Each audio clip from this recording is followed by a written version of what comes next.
Je pratique le corpo working depuis 12 ans.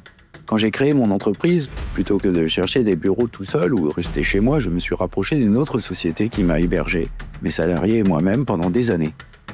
Cela m'a permis de décoller beaucoup plus vite et de profiter de son écosystème. Sans le savoir, comme M. Jourdain, je faisais du corpo working. Puis, il y a 5 ans, quand je me suis décidé à acheter mes locaux à la porte de Versailles, j'ai rencontré Arnaud Adler, fondateur de Coworkea, qui m'a proposé une formule beaucoup plus professionnelle de partage de mes bureaux avec d'autres entrepreneurs. Comme Arnaud l'indique, le corpo working est une solution aussi bénéfique pour le locataire que pour le sous-locataire. Tout le monde en profite. Conquis par cette solution, j'ai voulu en savoir plus et j'ai invité Arnaud à nous expliquer ce marché et à nous donner quelques perspectives sur le travail flexible, dont il est un expert. Des interviews, des chiffres, des faits, des études. Pas de blabla, ce sont les podcasts de Visionary Marketing disponibles sur toutes les bonnes chaînes de balado-diffusion. Bonjour et bienvenue dans les podcasts de Visionary Marketing. Le sujet du jour, le corpo working, une solution de travail flexible, innovante et prometteuse. Je suis avec Arnaud Adler de Coworkea. Bonjour Arnaud, nous allons parler de corpo working. Mon Dieu, qu'est-ce que c'est ce truc-là ? Alors, le corpo working, c'est la contraction de 2 termes. La contraction de corporate et coworking. Corporate pour entreprise et coworking, la location de bureaux en mode flexible. Tout le monde sait à peu près ce que c'est. Donc, en termes clairs, c'est la location de bureaux à l'intérieur d'entreprises existantes déjà installées. Exactement. Ça peut s'apparenter à de la sous-location parce qu'en fait, on va sous-louer des bureaux au sein d'une entreprise existante, sauf qu'on va le faire dans les mêmes conditions que le coworking, à savoir, on va avoir des bureaux équipés avec du mobilier, avec la prestation de ménage, avec le signal Internet. Et on aura la même flexibilité qu'en coworking. Donc, ce sont des contrats de prestation de services avec des préavis courts, en général 3 mois, ce qui va laisser un maximum de flexibilité au chef d'entreprise qui va prendre des bureaux. Parce qu'aujourd'hui, prendre à bail sur des durées de 3, 6 ou 9 ans, c'est compliqué pour un chef d'entreprise de prévoir l'avenir. Et du coup, ça lui laisse un peu plus de sérénité, de pouvoir rester ou partir pour plus grand ou pour plus petit. Donc ça permet d'avoir un peu plus de flexibilité pour le chef d'entreprise qui a déjà des bureaux dont certains vident. Mais quel est l'avantage pour celui qui vient louer le bureau ? D'abord, il a quelque chose de ce qu'on appelle plug and work. Clé en main, il arrive avec son ordinateur, tout est prêt, les chaises, le bureau, le mobilier, Internet, le ménage, il s'occupe de rien. Si jamais il y a un robinet qui fuit, c'est pas son problème, ça va être mon problème ou alors celui de l'entreprise accueillante. Mais lui, il arrive et tout est prêt. Et ensuite, il peut rester 3 mois, 6 mois, 1 an, 2 ans, 3 ans. Mais il peut partir quand il veut en respectant un préavis de 3 mois. Ce qui va lui permettre, si c'est une start-up, de pouvoir accompagner sa croissance s'il a besoin de plus grand. S'il rencontre des difficultés parce que c'est la crise, il va pouvoir partir pour prendre plus petit. En gros, ça va lui permettre d'avoir un peu plus de sérénité et de dormir un peu plus sur ses 2 oreilles. Alors en moyenne, il ne reste pas 6 ans, il ne reste pas 3 ans non plus, si, peut-être ? Alors si, en 3-6-9, les foncières nous disent que les gens restent environ 6 ans. Ce qu'on remarque, nous, c'est que il reste environ 3 ans. Alors, il y en a qui vont rester 6 mois, ça va être très, très éphémère. Et il y en a qui vont rester, nos plus anciens clients ont 6 ou 7 ans d'ancienneté déjà. Donc, en moyenne, on peut dire qu'il reste 3 ans. Donc, on voit qu'on n'est pas vraiment sur de l'éphémère. De toute façon, nous, on n'accepte pas les gens qui viennent à la journée ou à la semaine. On leur demande 3 mois minimum parce qu'on veut quand même un petit peu de stabilité au sein de l'espace. Et voilà, on veut que les locataires restent avec nous pour de bonnes raisons, parce que leurs bureaux sont adaptés à leur business et pas pour de mauvaises raisons où les gens sont contractuellement liés et ils ne peuvent pas partir. On a de temps en temps des gens qui voudraient partir mais qui sont liés avec un contrat et nous, c'est vraiment pas notre principe de fonctionnement. Bon, il y a aussi un autre avantage, c'est qu'on rentre dans une entreprise, donc il y a moyen aussi de lier des connaissances avec des gens qui sont là. Alors bien sûr, tout à fait. En fait, ça modifie un peu ton écosystème. Alors, c'est particulièrement vrai pour les solo-entrepreneurs ou les petites entreprises qui ont besoin finalement de voir un peu d'autres personnes.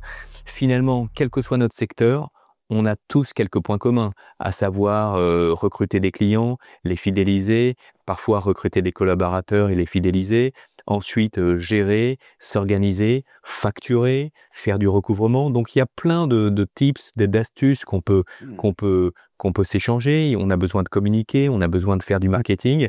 Donc on arrive dans un écosystème où on n'est pas tout seul et ce qui fait que c'est très bénéfique pour tout le monde. Par ailleurs, pour les entreprises qui recrutent, par exemple des personnes en apprentissage, en stage ou autre, il y a parfois un écart de génération. Et pour les petites entreprises, c'est difficile pour une stagiaire de lier amitié avec des gens qui ont 20 ans de plus ou 30 ans de plus qu'eux. Et du coup, lorsqu'on a plusieurs entreprises qui ont pour point commun le centre névralgique qui est la machine à café, ben les stagiaires de toute une génération en fait se forment. Il n'y a pas de rapport hiérarchique parce que c'est des colocataires et il y a des amitiés qui se lient et du coup, ça fidélise les personnes lors du recrutement et c'est aussi un facteur d'attractivité pour les jeunes pour pouvoir venir qui veulent pas tous être en télétravail full remote, mais qui ont besoin d'une vie sociale et qui ont besoin de parler à des gens, pas que à leur équipe, également à des personnes en extérieur. Alors, on a parlé tout à l'heure de la distinction entre corpo working et coworking. Et comment tu définis en fait la différence d'utilisation, d'usage, de comportement des utilisateurs du corpo working vis-à-vis du coworking? Alors déjà, dans le corpo working, tu as deux acteurs. Tu as le locataire, mais tu as l'entreprise accueillante. On va commencer par celle-là parce que c'est quand même la plus importante. C'est elle qui accueille les futurs locataires. Déjà, il faut savoir qu'il y a trois raisons principales au niveau de l'entreprise accueillante. Trois raisons pour lesquelles elle va rentrer dans une démarche de corpo working. C'est, en gros, elle a des mètres carrés qui sont disponibles. Pourquoi? Parce que le télétravail s'est fortement développé et elle n'a pas bougé de mur, donc il reste des places disponibles. Aussi, parfois la crise a pu passer par là, il y a eu une réduction de voilure. Qui dit crise dit qu'on n'a pas envie trop de surpayer son immobilier, donc ça fait aussi du bien au portefeuille de pouvoir rentabiliser ces espaces disponibles. Ou parfois c'est un peu plus heureux, mais on va dire il y a un petit peu de latence dans l'évolution. On a des entreprises qui anticipent une croissance forte, qui met du temps à venir, et donc les mètres carrés sont là, ils sont inutilisés et sont disproportionnés par rapport au budget immobilier qu'il faudrait avoir. Donc déjà, cette entreprise accueillante, elle va ouvrir son écosystème à d'autres locataires, et ça va lui faire du bien dans les finances, mais ça va lui faire du bien aussi pour son écosystème, parce qu'elle aura à proximité d'autres compétences qui peuvent être synergiques ou pas. Moi, ce que j'aime beaucoup voir, c'est lorsqu'il y a des synergies qui se créent avec des business qui se créent au sein d'un environnement de travail. Parce que finalement, on est en économie circulaire à circuit ultra court et rien de tel que d'aller voir sa comptable qui est juste à côté, d'aller voir son gérant de site web qui est juste à côté. Pour les assurances, qu'on a un problème de couverture, on fait 3 mois de plus loin. Lorsqu'on est dans la com, on gère quelques trucs, la newsletter, voilà. Donc ça, c'est vraiment très synergique et cet écosystème, il profite à tout le monde. Il profite aussi au locataire qui a besoin de savoir quel type d'activité a l'entreprise accueillante chez qui il va être et qui sont les voisins, dans quelle activité ils sont. Et ça donne en fait une forme de mayonnaise qui prend et qui est agréable pour tout le monde et qui est aussi un facteur d'attractivité pour rester dans les murs. Alors ça représente quoi aujourd'hui le corpo working en termes de marché? C'est quelque chose de naissant ou qui est bien établi? Alors ça représente rien du tout. Par contre, le potentiel est énorme. Ça représente rien du tout parce que le marché de la location 369 est énorme. Le marché du flex, il a une pénétration. Alors, je vais plus parler de Paris et de l'Île-de-France que je connais mieux, mais tu as un taux de pénétration qui, en fonction des quartiers, varie entre 0,5% et 15%.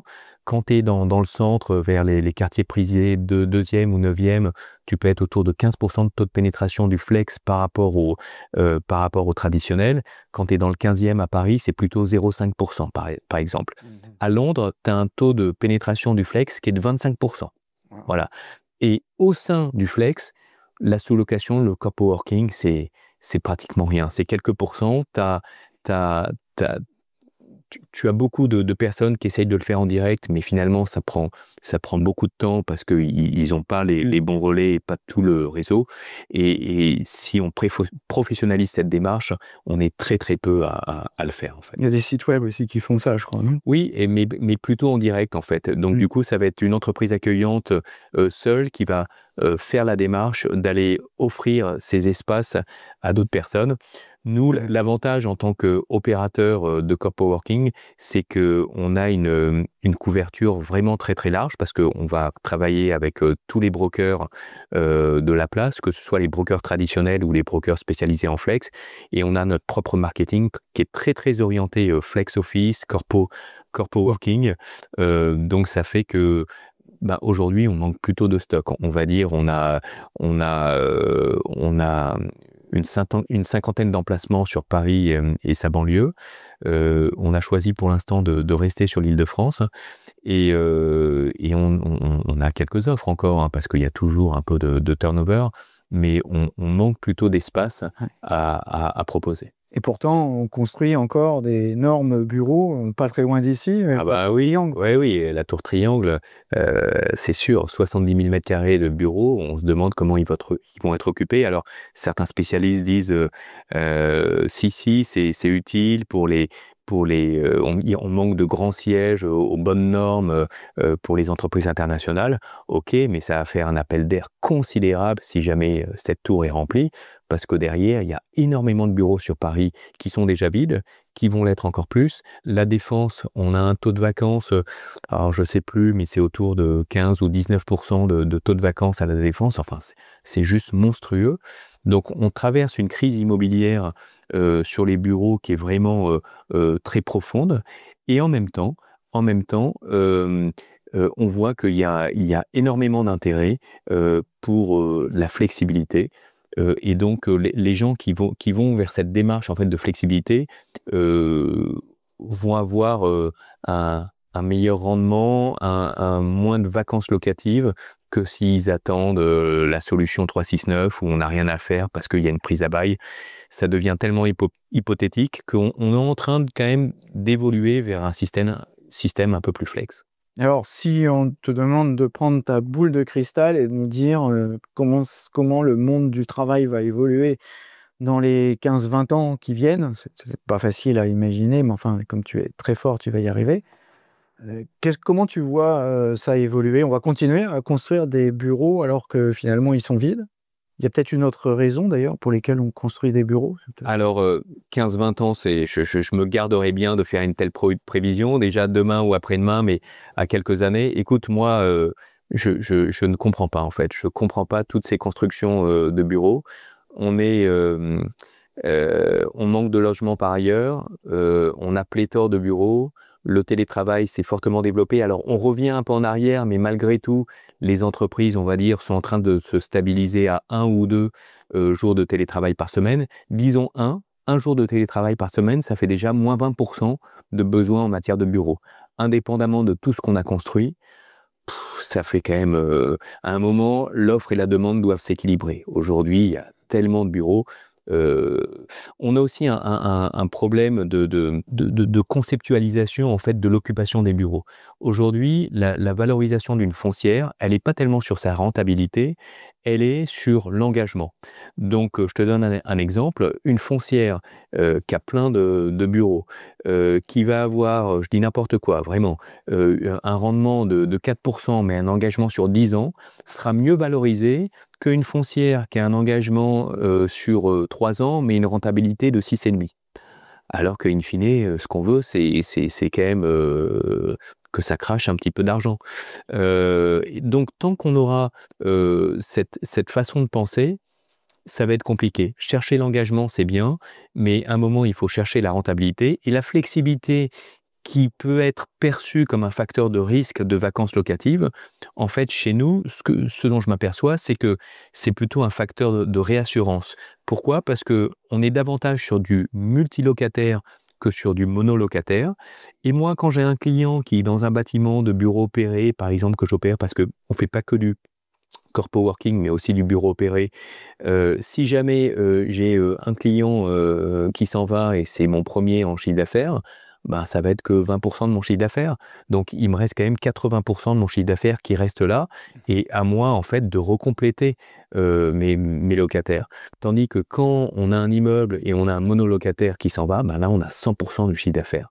Et les foncières sont plutôt sur des gros faiseurs et ben, quand ils sont plus là, ils sont plus là. D'autant plus que le marché est un peu faussé parce qu'aujourd'hui, on a beaucoup d'accompagnement avec des franchises de loyer.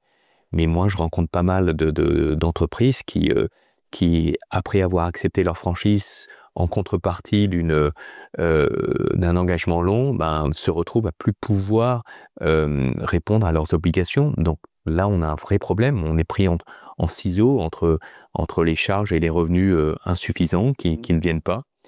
Donc, je ne suis pas très optimiste sur cette crise immobilière. Je suis optimiste sur mon business parce que ça répond à un vrai point de douleur.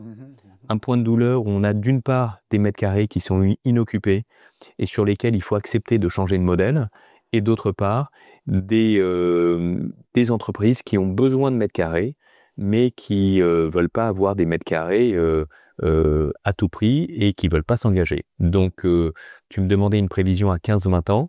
Je te remercie de l'estime que tu me portes, mais si on en est à 3 ans, qui est, on va dire, la durée minimale d'un bail 369, les chefs d'entreprise, même 3 ans, ils ne veulent pas. Ils veulent, allez, 6 mois, 12 mois, ok, mais 3 ans, personne ne sait ce qui va se passer. Donc, les contrats de prestation de service à durée indéterminée avec des préavis courts de 3 à 6 mois, ça leur va très bien et c'est ça qui les fait durer.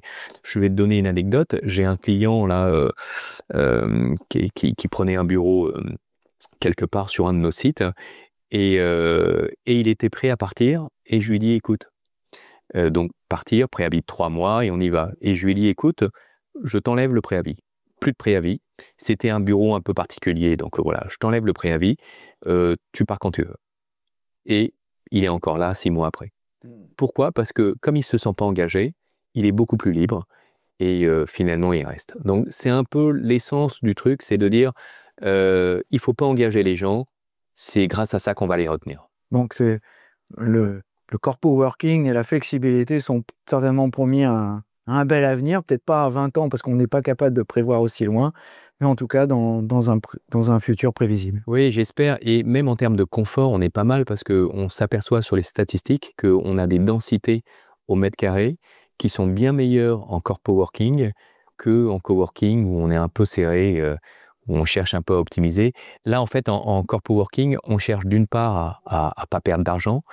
Si on peut en gagner un petit peu, c'est bien, mais c'est pas le cœur du business, en fait, de dire je vais sortir un salaire grâce au corpo working. Non, je vais juste limiter mes frais et gagner un petit peu plus. Parce que comme on réduit les surfaces, la rentabilité au mètre carré, elle est meilleure.